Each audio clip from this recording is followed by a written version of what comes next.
이런 잔치를 벌일 때 오신 분들도 계실 테고요. 올해가 처음 정말 어렵게 발걸음 옮기신 분들도 계실 겁니다.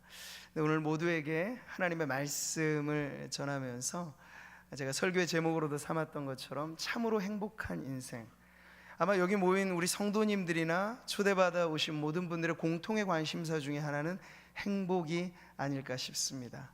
근데 우리가 한번 우리가 이렇게 묻는다면 여러분은 어떠실까요? 요즘에 어떻게 살고 계십니까? 뭐 그럭저럭 살지. 행복하신가요?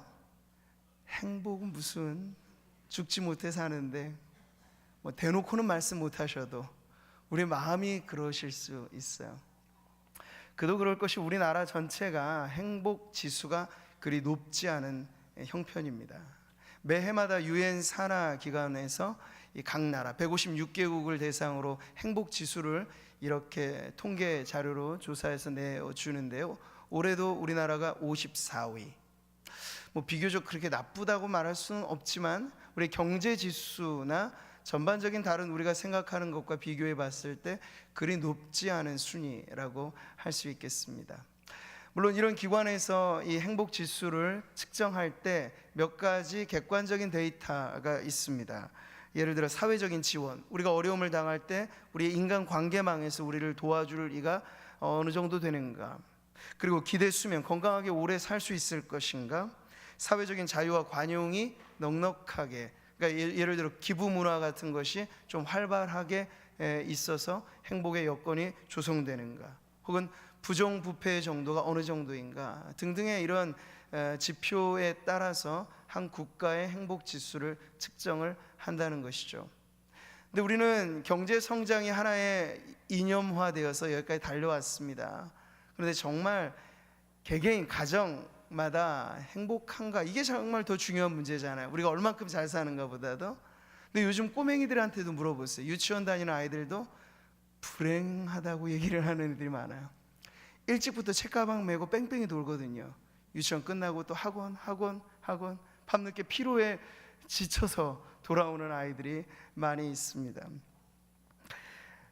우리가 생각하는 선진국, 초강대국, 미국 이런 나라도 19위, 일본도 역시 50위 안에서 맴돌고 있습니다. 경제 강국, 대국이라고 하는 나라 역시도 그 국민의 일반적인 행복 만족감이 높지 않다는 것이 이 결과의 분석이죠. 그렇게 하는 말이, 전 세계적으로 봤을 때 경제는 점진적으로 더 성장을 했는데 반면 눈에 띄게 상당히 후퇴하는 것이 사람들의 만족도다라는 결과가 나옵니다. 그러면서 지적을 하는 건 이거죠. 경제적 부가 행복의 유일한 척도가 아니라는 사실을 알게 되는 것. 틀리지 않은 말 같습니다. 우리도 예전에는요, 우리 이 상무동에 아주 중요한 이 새마을 운동의 테마파크도 있잖아요. 자랑스럽습니다. 이 70년대 보릿고개를 지나오면서 경제를 한번 중흥기를 이루었던 아주 중요한 운동이죠. 그 전까지만 해도 보릿고개를 헤어나오기 힘들어서 우리들은 아침에 인사가 진지 잡수셨습니까? 이거였습니다. 밥그릇에도 복자를 써놨어요. 지금도 복자 쓰여진 밥그릇들 있으실지 모르겠는데, 그때 없이 살 때 밥 먹는 게 복이었기 때문에 밥이 복이었습니다. 근데 지금은 어떨까요? 몇십 년의 이 세월을 지나서 우리는 뭐 한강의 기적이라든지 여러 가지 수식어가 붙여지면서 세계가 놀랄만한, 깜짝 놀랄만한 경제 성장을 이뤄냈습니다. 근데 오히려 그때와 지금 비교해 보면요, 국민들, 뭐 불특정한 국민을 볼 것도 없어요. 제가 혹시 여러분의 모습을 지금 보고 있다면 정말 행복에 겨워서 입이 여기까지 쫙, 너무 만족스럽고 나는 구름 위를 걷는 것 같고 뭐 얻는 것 없이도 나는 너무 행복하다, 이런 분들이 주변에 많지 않아요. 그러니까 행복보다는 불행의 이런 늪에서 헤어나오지 못하는 이들이 참 많은 것을 우리가 보게 되죠. 이것이 현실의 모습입니다. 근데 우리는 헌법에서도 보장해 주잖아요. 모든 국민은 스스로의 행복을 추구할 권리가 있다. 행복 추구권이라고 하죠. 근데 그 이상으로 말하자면 하늘 높이 아주 아름답고 고귀한 것입니다. 근데 실제로 우리의 삶은 밑바닥이에요. 그러니까 그 격차가 더 큰 거예요. 이 격차 속에 우리는 더 비참한 삶을 이게 곱씹으며 살지도 모르겠죠. 자, 저는 오늘 우리가 당면한 이러한 현실을 원하지만 우리가 행복을 원하지만 현실의 삶에서 불행한 여러 가지 많은 이유들 속에 살아가는 혹은 성도님들과 이 자리에 함께한 모든 분들에게, 그렇다면 성경이 우리에게 가르쳐주는 참된 행복은 무엇일까에 대한 말씀을 함께 나누고자 합니다. 그럴 때 우리가 시로서 쓰여진 하나님의 말씀을 우리가 읽었는데요, 이 시편은 참으로 행복한 사람이 어떤 사람인가 하는 것을 우리들에게 잘 알려주는 말씀입니다. 자, 여러분, 먼저 우리가 진정한 행복을 원한다면 행복의 기준, 행복을 우리가 추구하는 그 이상이 무엇인가가 중요하죠. 난 행복해, 아니 난 불행해. 느낌의 언어로만 말하면 하루아침에도 불행과 행복, 천국과 지옥을 오가는 게 우리입니다. 근데 이건 감정의 표현만이 아니라 행복은 그 이상의 어떤 것이라고 정할 수 있는데, 그래서 중요한 것이 행복의 기준입니다. 물론 가장 기본적인 욕구가 충족되어야 기본의 행복의 밑바탕이 깔려지게 되겠죠. 근데 여러분, 배고파서 먹고 싶은 그 욕구가 채워지는 것, 그건 행복의 하나의 기준일 수 있습니다. 그런데 요즘 시대는요, 먹는 문제가 오히려 우리에게 불행을 안겨다 줍니다. 대부분 이 사회적 비용이 어디에 많이 지불되나요? 다이어트. 못 드셔서 문제가 아니라 너무 많이 드셔서 문제인 사회가 되는 거예요. 그리고 성형의 붐이 계속해서 일어나고 있죠. 이제는 기본적인 의식주의 문제만이 아니라 어떤 외모라고 하는 기준, 그리고 우리가 가지고 있는 경제적인 능력, 하나하나 이 세상이 정해주는 그런 것을 이루면 행복해라고 하는 알게 모르게 주입되어지는 이 행복의 기준들로 인해서 우리는 사실 계속해서 방황하게 되는 것이죠. 자, 여기서 다시 한번 여러분에게 중요한 말씀을 드립니다. 행복은 기준의 문제입니다. 태어날 때부터 우리는 사회적으로 어떤 함의된 기준이라고 하는 게 있어요. 그 사회가 행복이라고 하는 건 이런 것이다라고 공통의 함의된 내용이 있다는 거죠. 이 기준에 충족하느냐 마느냐에 따라서 행불행이 결정되는 겁니다. 근데 거기에 또 하나가 주입돼요. 뭐냐면 경쟁이 주입되는 겁니다. 그러니까 객관적으로 우리 자신이 만족해라고 해서가 되는 게 아니라 누군가 비교해서 나는 좋다, 누군가 비교해서 나는 아직 부족하다, 이렇게 우리는 비교 경쟁 사회를 살고 있습니다. 어린아이의 예를 다시 들어볼까요? 어릴 적부터 아이들은 비교 속에 자라갑니다. 왜 엄친아란 말이 생긴 걸까요? 엄마 친구 아들은 유치원 다닐 때부터 다르단다. 유치원 때부터 엄마 친구 아들이랑 비교가 다 되는 거죠.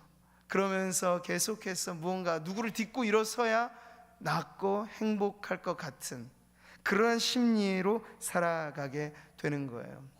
자, 그런 점에서 오늘 말씀은 여러분, 도입부에서부터 전혀 새로운, 전혀 다른 기준의 행복을 우리들에게 가르쳐 줍니다. 그 시작이 어떠하죠? 복 있는 사람은, 이렇게 시작하고 있어요.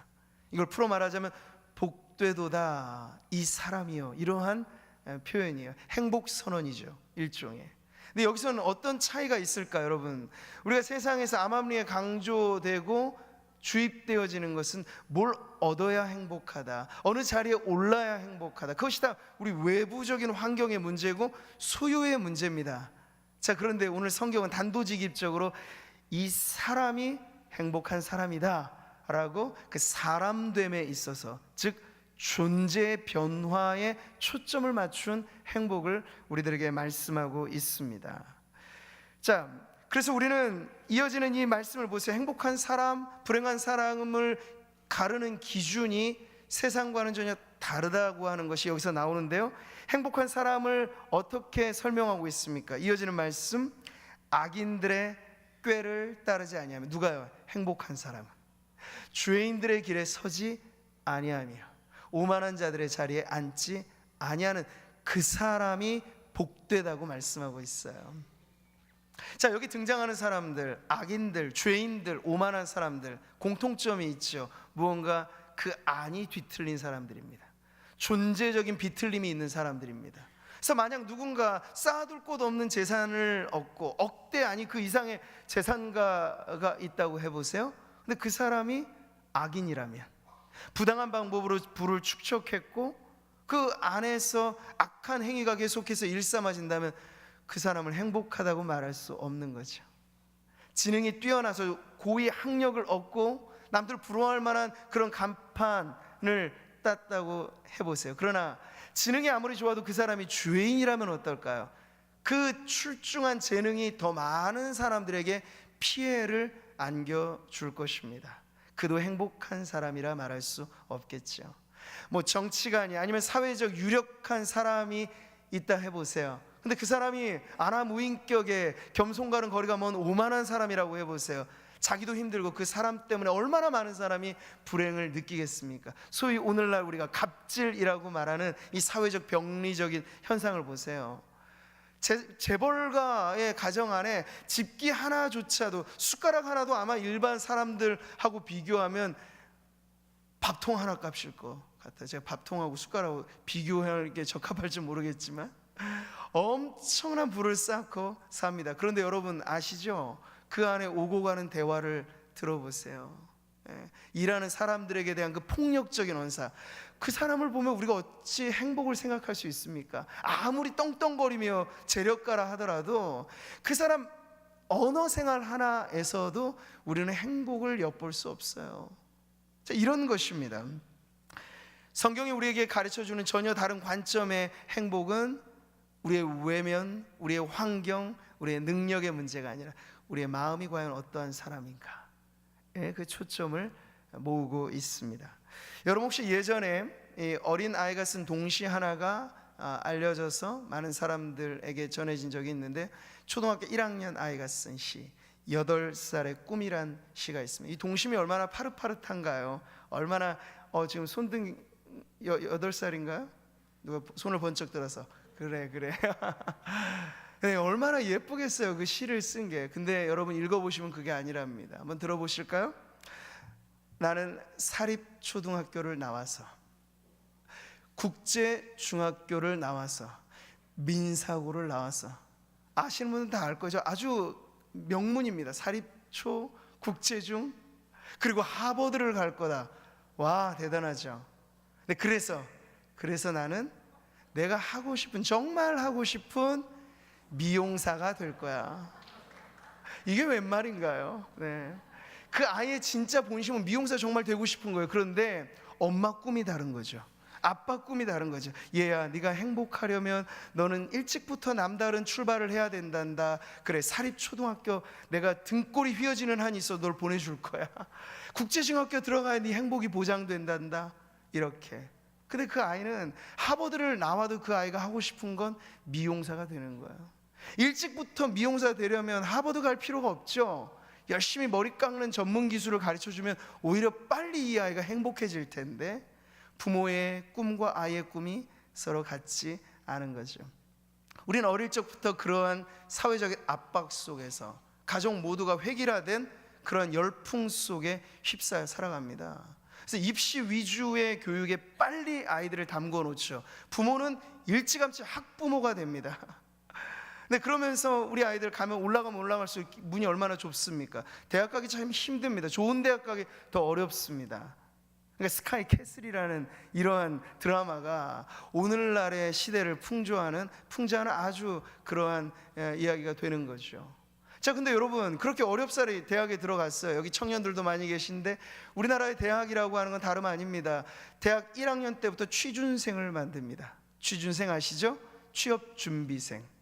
옛날에 소학과 대비해서 대학을 가르쳤습니다. 아주 고급한 학문을 가르치는 학문의 상하탑으로서 대학이 자부심이 있었죠. 그런데 요즘에 대학을 평가하는 기준은 그게 아니에요. 졸업생들을 얼만큼 취업 현장에 많이 보내는가가 그 대학의 경쟁력이 되어 버렸습니다.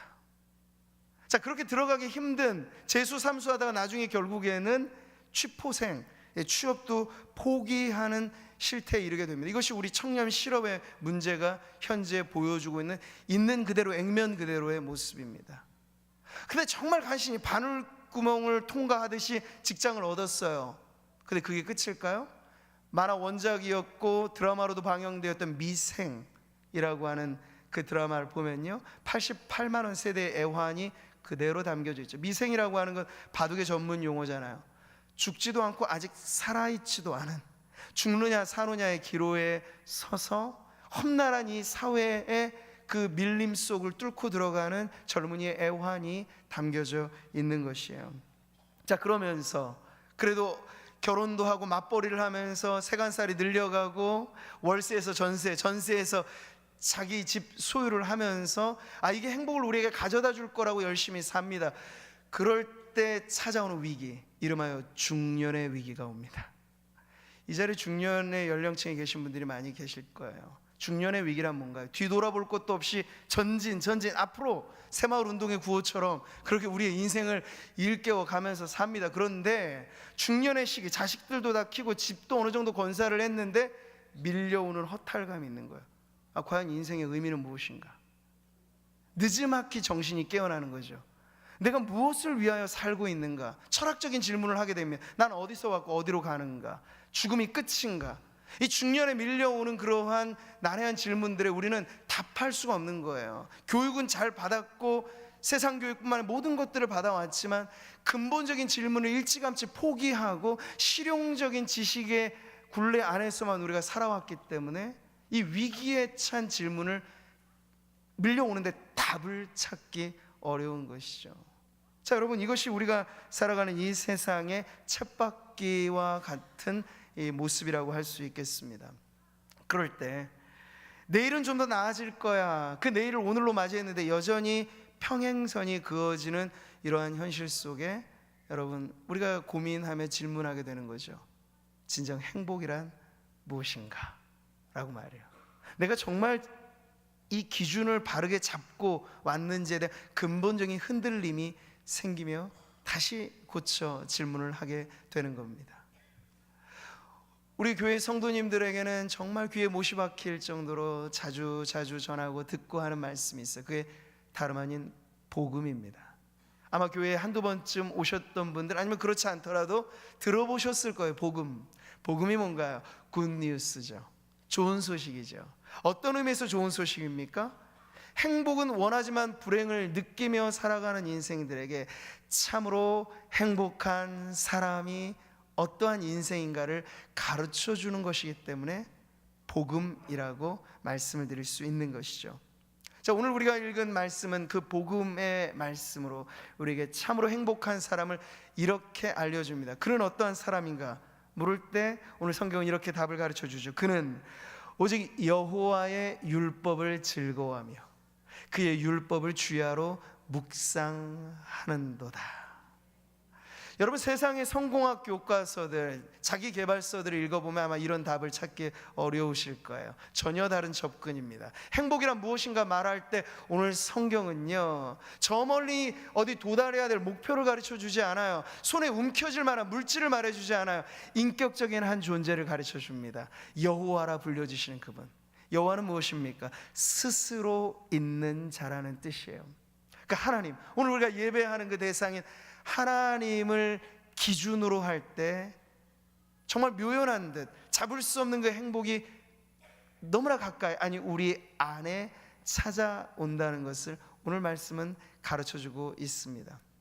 하나님은 누군가 기대어 있는 분이 아니에요. 그러나 인간은 어떻습니까? 사람 인자가 형상으로 보여주는 것처럼 우리는 기대어 사는 존재입니다. 자립적이지 않아요. 이 하늘과 땅에 내가 유아 독존할 수 있는 존재는 사실 아무도 없습니다. 우리는 누군가를 의지해야 됩니다. 그런데 그 의지의 대상이 잘못되어서 때로 믿는 도끼에 발등이 찍혀서 우리가 불행을 계속해서 맛볼 때 오늘 성경은 전혀 다른 대상을 우리들에게 가르쳐주고 있어요. 스스로 존재하시는 분. 여러분, 이 제 손에 성경책이 있습니다. 이 성경책이 여러분 누군가에 의해서 쓰여졌고 만들어졌기 때문에 이렇게 나온 거죠. 근데 여러분 가만히 있는데 아마 100년 아니 1000년 만년이 지나면 이 성경책이 뚝 만들어질 수 있을까요? 어떤 진화의 연결고리 때문에 전혀 그럴 수 없습니다. 누군가 의도를 갖고 만들었기 때문에 여기 있는 것입니다. 1000년이 지나고, 아까 우리 찬양을 했잖아요. 1000년 지나고 만년 지나도 이 마이크는 스스로 만들어질 수 없습니다. 그러니까 존재하는 이 모든 것이 누군가 만든 것입니다. 우리는 그분을 창조자라고 말합니다. 사람들이 헷갈려 할 때 성경은 그 성경의 첫 권의 첫 줄로 명쾌한 답을 해주죠. 태초에 하나님이 천지를 창조하셨다고 말씀하고 있습니다. 그분을 의지하라고 오늘 말씀하고 있는 거죠. 그 여호와 하나님, 그리고 그분의 말씀을 기준하여 살아갈 때 행복은 우리 밖에서 서성이고 찾아야 될 어떤 것이 아니라, 저 무지개 끝에 누군가 숨겨놓은 그런 마술 같은 것이 아니라 여호와 하나님을 믿고 그 말씀이 기준된 삶을 살아가면 바로 행복이 우리 안에, 우리 마음의 근본적인 변화를 가져다 준다고 가르쳐주고 있습니다.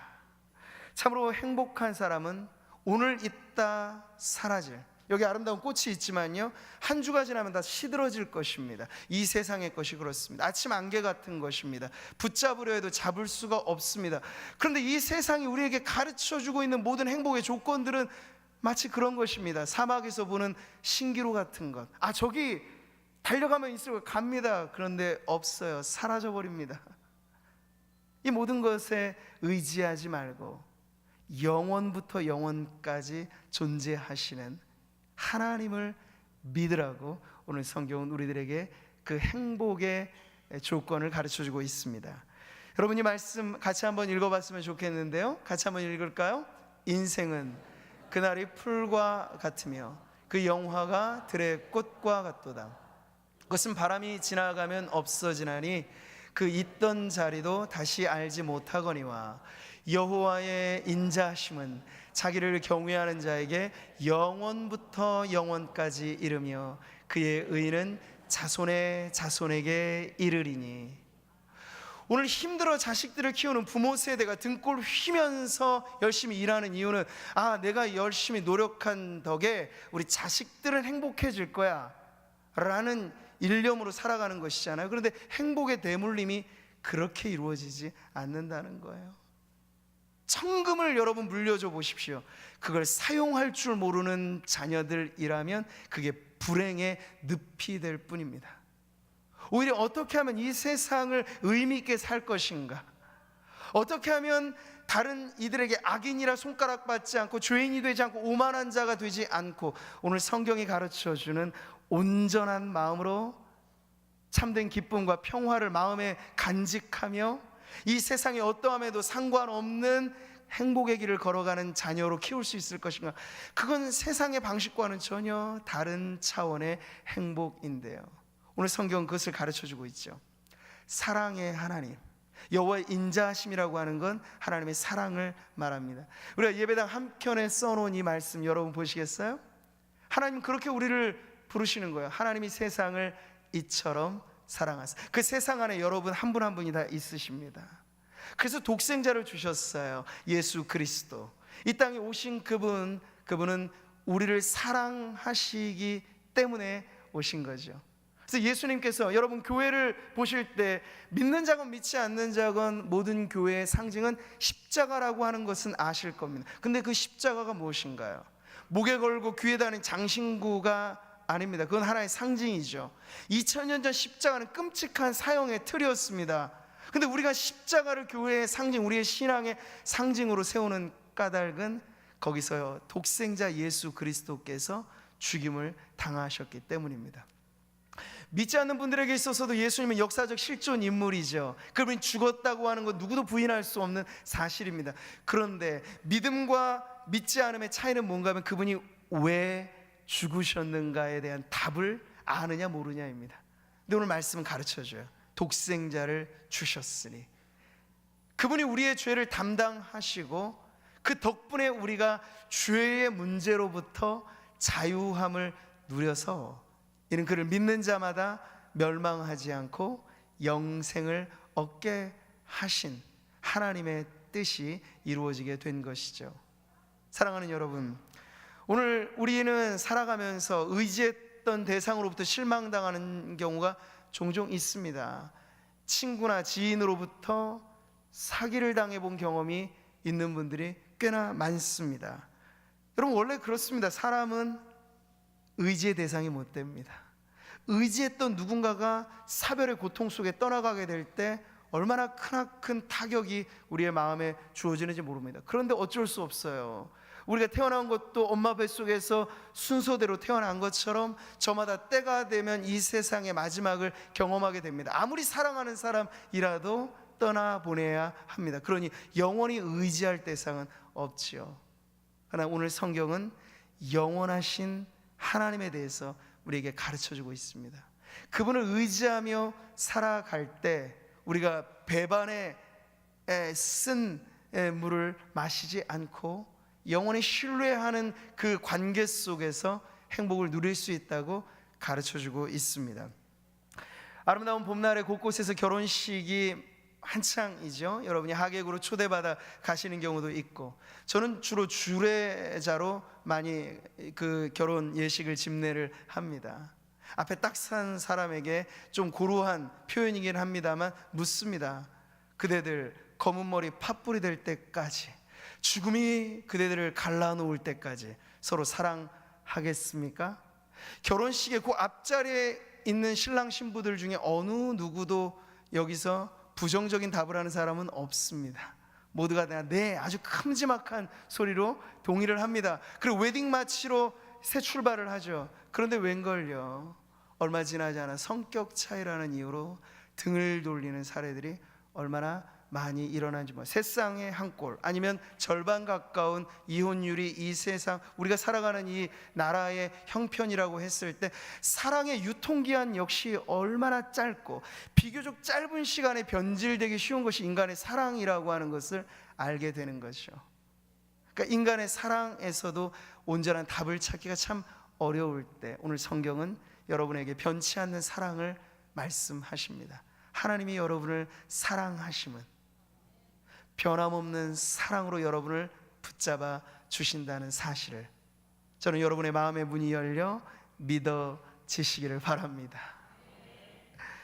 안전이 보장된 사회란 어떤 사회입니까? 법을 지키고 질서가 지켜지는 사회죠. 그런데 우리는 하루아침에 늘 연일 이어지는 끔찍한 사건들을 대합니다. 법이 없어서 문제인가요? 아니요, 법은 이만큼 두꺼운 법 사전이 있고 법은 아주 완벽합니다. 그런데 법을 지켜야 될 사람이 완벽하지 않죠. 그래서 이 땅의 불행이 연쇄적으로 사회적 불안으로 작용하는 것입니다. 근데 여러분, 오늘 성경은 우리들에게 이 세상이 만들어 놓은 법보다 더 강력한 구속력이 있는, 어떠한 강제력에 의해서보다도 우리의 마음의 전적인 동의를 통하여 우리를 지탱해 주는 법에 대해서 가르쳐 줍니다. 바로 하나님의 말씀이 그렇습니다. 모든 육체는 풀과 같고 그 모든 영광은 풀의 꽃과 같으니 풀은 마르고 꽃은 떨어지되 오직 주의 말씀은 세세토록 있도다. 너에게 전한 복음이 곧 이 말씀이니라고 성경에 기록하였습니다. 오늘 제가 여러분에게 전하는 이 말씀, 하나님의 말씀은 우리를 자유케 하는 진리입니다.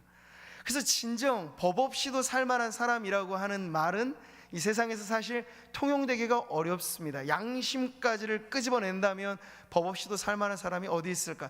털면 다 먼지가 납니다. 근데 하나님의 말씀은요, 우리를 보다도 숭고한 자리로 이끌어 가서 외면의 법보다도 우리의 마음을 정결하게, 우리의 마음을 새롭게 하여서 그 말씀에 기준하여 참으로 행복한 삶으로 우리를 이끌어주는 등대와 같고 우리의 발에 등불과 같은 그것이 바로 하나님의 말씀입니다. 예수님께서는 이 가짜가 판을 치는 세상 속에, 여러분 요즘에는 첨단 AI, 인공 로봇, 지능 컴퓨터가 가짜 뉴스를 만들어낸다고 하죠. 1초 지날수록 엄청난 분량의 가짜 뉴스를 컴퓨터가 만들어낼 수 있는 시대입니다. 요지경 세상이죠. 여기도 짜가 저기도 짜가. 옛날 유행가요죠. 짜가가 판을 치는 세상에 오늘 우리 예수님은 전혀 다른 진리를 말씀하세요. 진리를 알지니 진리가 너희를 자유케 하리라고. 들으면 우리를 자유케 하는, 모든 속박에서부터 우리를 건져내는 그 진리의 말씀이 우리의 마음 가운데 새겨질 때 그 사람은 참으로 행복한 사람이 될 것입니다. 오늘 말씀은 그 사람을 한 폭의 그림에 담아서 우리들에게 보여주고 있습니다. 이 행복의 그림을 여러분 보세요. 그는 어떤 사람입니까? 마치 시냇가에 심은 나무가 철을 따라 열매를 맺으며 그 잎사귀가 마르지 않는, 상상만 해도 참 아름드리 튼실한 나무가 그려지는 거죠. 하나님을 믿고 그 말씀이 기준된 삶을 살아가면 이와 같은 행복, 그래서 그가 하는 모든 일이 다 형통하리라고 하는 축복의 말씀으로 참으로 행복한 인생을 그림처럼 그려주고 있습니다. 여러분의 인생의 꿈과 바람이 이와 같지 않을까요? 아름다운 나무처럼 튼실하게 가지마다 열매 맺고 사철에 열매를 맺는 그러한 인생이 될 수만 있다면 얼마나 복된 것일까요? 성경은 오늘 우리가 그러한 인생을 살아갈 수 있다고 가르쳐주고 있습니다. 여러분, 세상엔 요행을 꿈꾸는 사람들이 많습니다. 로또가 한번 당첨돼서 인생 대박 역전을 꿈꾸는 이들이 많아요. 그런데 로또 당첨된 사람들의 그 훗날의 이야기를 추적해 봤더니 대부분 오래가지 않아 불행한 인생의 나락에 떨어지게 되는 것을 보았습니다. 그래서 로또가 가져다주는 행복의 효과는 3개월이 지나지 않는다라는 말이 나올 정도예요. 대부분 그 기간 동안에 엄청난 액수의 돈에 짓눌려서 오히려 불행해지는 인생을 살아가게 된다는 것이 관찰입니다. 여러분, 형통한 삶이란 이와 다른 삶이죠. 기독교 복음은 여러분에게 절대 일확천금의 꿈을 팔지 않습니다. 그와는 다른 형통을 가르쳐 줍니다. 우리가 무엇을 하든지 어디로 가든지 영원하신 하나님이 우리와 함께 하시기 때문에 세상이 빼앗을 수 없는 내 안의 행복이 유지되어지는 그런 삶을 일컬어 형통한 삶이라고 가르쳐주고 있습니다. 사랑하는 여러분, 우리 예배당 한켠에 또 쓰여있는 말씀을 한번 보세요. 이 아름다운 목가적 시는 참된 행복을 이렇게 노래합니다. 여호와는 나의 목자시니 내게 부족함이 없으리로다. 이게 정말 행복한 고백 아닌가요? 부족함 없으면 난 만족합니다. 여러분, 그러한 인생이 그렇다고 고난이 없나요? 역경이 없습니까? 시련이 없는 인생은 아무도 없습니다. 어린아이도 저만큼의 키에 고민은 있을 것입니다. 근데 우리가 고난에서 고민에서 면제당하는 것이 아니라 형통한 삶이란 사망의 음침한 골짜기를 지날 때에도 그때도 하나님이 우리를 지켜주시고 보호하시기 때문에 두려움 없는, 걱정 없는, 염려 없는 삶을 살 수 있다는 것이죠. 이 자리에 함께한 모든 분들에게 저는 오늘 말씀을 통해서 여러분이 진정 행복한 길로 나아오게 되시기를 축복합니다. 우린 순서대로 태어났고 이제 저마다의 때가 되면 가게 될 것입니다. 근데 그것이 종착역이 아니고 새로운 입구입니다. 한번 죽는 것은 사람에게 정하신 것이고 복음의 말씀은 선언합니다. 그 후에 심판이 있을 것이라고. 우리가 인생에 살아온 날들을 계수하며 하나님께서 우리에게 주셨던 이 기회로서 인생을 어떻게 살았는가, 어떤 이들은 죄인의 길에서, 어떤 길은 오만한 자의 자리에서, 어떤 이들은 악인의 꾀에 빠져서 살았을 때 그 마지막의 종착점은 참으로 위태롭기 그지 없는 인생이 될 것이죠. 그러나 여러분, 하나님을 마음에 모시고 그분이 마치 목자처럼 우리를 인도해주는 삶으로 살아간다면 인생의 마지막 종착역으로서 그 죽음의 강을 건널 때 두려워할 일이 없습니다. 왜냐하면 그 강을 건널 때도 여전히 주님은 우리와 함께 하시기 때문이죠. 죽음의 공포 속에서 해방된 인생이라면 여러분 사는 동안에 무엇이 우리를 넘어뜨릴 수 있을까요? 신앙하며 산다는 것은 바로 이것입니다. 이 땅을 사는 동안에 어떠한 효용성과 효과 그런 것만이 아니고 우리가 이 세상을 떠나 영원한 삶에 이르러서도 흔들림 없는 견고한 행복에 우리 자신이 세워지게 된다는 것이 우리의 신앙의 가장 중요한 내용입니다. 오늘 어떤 면에서 오랜만에 교회에 오신 분들이 계실지 모르겠고 처음 초청받아 오신 분들에게 저는 하나님의 말씀으로 여러분을 축복하고 싶습니다. 행복 찾아 산만리 하지 마시고, 행복은 그리 멀리 있지 않습니다. 여러분, 오늘 초대하시는 그 하나님, 예수 그리스도를 통하여서 우리에게 그 사랑을 보여주신 그분 안에 여러분의 마음이 열려지게 될 때, 여러분 이 세상 천금보다 귀한 참으로 진정한 행복을 소유한 인생이 될 줄 믿습니다. 행복의 번지수는 다름 아닌 여호와 하나님 그분 안에 있고, 그분의 말씀이 여러분 안에 삶의 좌표가 되고 기준이 된다면, 여러분 이 자리에 계신 한 분 한 분의 모든 삶이 오늘 기준으로, 지금까지 어떠셨을지 저는 모르겠습니다만, 오늘 여러분을 행복의 자리로 초대하시는 하나님으로 인하여 여러분의 인생의 진정한 역전과 반전과 변화가 일어날 줄 믿습니다. 저는 오늘 말씀을 마무리하면서 제가 좋아하는 찬송시를 한 찬양을 알려드리고 싶습니다. 나의 갈 길 다가도록 이라는 찬송인데요, 이 찬송을 지은 여인은 날적부터 얼마 되지 않아 의사의 잘못된 처치로 인하여서 시력 장애를 앓고 앞 못 보는 어두운 인생을 살았던 여인입니다. 보통 사람 같으면 세상 탓, 사람 탓하면서 암울하게 살았을 법한데, 이 여인은 그렇지 않았습니다. 자기가 눈 멀어 앞을 보지 못하지만 마음의 눈이 열리고 믿음의 눈이 열려서 하나님 바라보고 하나님 주시는 행복을 맛보면서 많은 사람들에게 감화력 있는 찬송의 그러한 노래들을 만든 것에 대해서 그녀는 오히려 감사하며 행복을 이렇게 노래했습니다. 이 아름다운 찬송에 형통의 길이 있습니다. 여러분 들어보세요. 나의 갈 길 다가도록 예수 인도하시니, 내 주 안에 있는 긍휼 어찌 의심하리요. 믿음으로 사는 자는 하늘 위로 받겠네. 형통이란 이런 것이죠. 무슨 일을 만나든지 만사 형통하리라.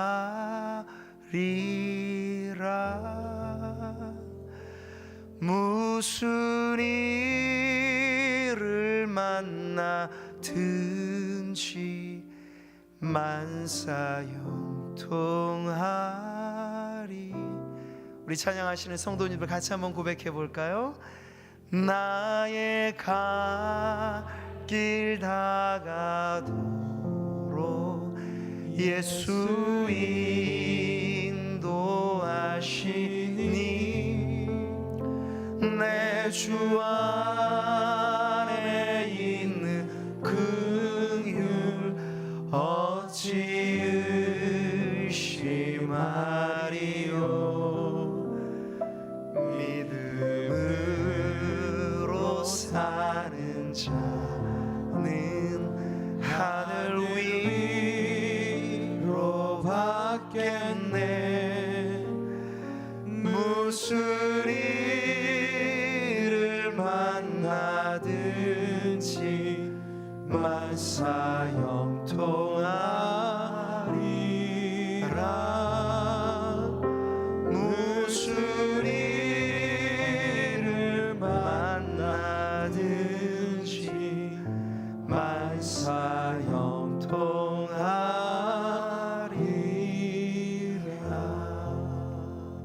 여러분, 제가 설교 말씀을 마무리하면서 여러분 잠시 한번 가만히 편안히 두 눈을 감아 보시겠어요? 힘겹게 살아오시다가 오늘 초청받아서 이 자리에 오신 분들이 참 많이 계신데, 짧게나마 여러분의 인생을 한번 돌아보세요.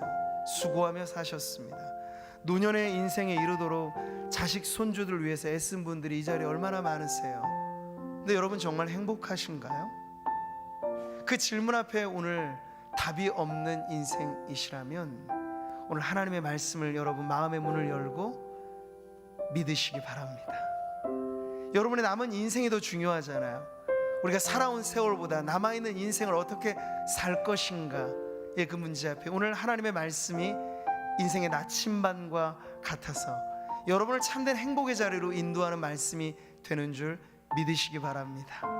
마치 시냇가에 심겨진 나무처럼 아름다리 큰 나무에, 그 튼실한 나무에 주렁주렁 맺혀져 있는 열매를 여러분 상상해 보세요. 오늘 하나님이 약속하신 축복은 여러분의 인생을 그렇게 바꾸어 주실 것입니다. 우리가 불행한 근본의 원인은 다름에 있지 않아요. 죄의 문제입니다. 근데 그 죄를 어떻게 해결할까요? 예수 십자가의 은혜가 바로 이 모든 죄를 해결하는 하나님의 답입니다. 여러분, 믿는다는 건 어렵지 않아요. 여러분의 마음의 빗장을 살짝 여시고요, 여러분을 초대하시는 예수님을 여러분의 마음 역시도 그분을 받아 영접하시는 것, 그것이 믿음의 첫 출발입니다. 예수님, 저를 위해서 이 땅에 오셨고 제 모든 이 무거운 죄의 짐이 억눌려진 인생 사는 저에게 그 모든 짐 가져가셔서 주님이 짊어지셨는데, 이제 주님 앞에 내 인생을 맡깁니다. 저를 인도해 주세요. 남아있는 내 인생길 무슨 일을 만나든지 참으로 형통한 삶을 살 수 있다고 오늘 교회에서 들었는데 정말 그러한지 제가 알고 싶습니다. 예수님께 내 마음을 연다는 여러분 그 고백이 여러분 마음 안에 있으시기를 축복합니다. 오늘은 여러분 초청에 받아서 이 자리에 오셨지만 다음번은 여러분의 결단이 있으셔야 돼요. 오늘 예배하는 자리에 정말 세상과 다른 기준에서 여러분의 마음에 평화가 깃들어지셨다면 여러분 그걸 기준으로 출발하셔도 좋을 겁니다. 그래서 매번의 이 예배의 자리 가운데 나를 참으로 행복한 길로 인도하시는 하나님을 의지해서 여러분 나오시는 이후에 발걸음 있으시기를 주님의 이름으로 축복합니다. 기도하겠습니다.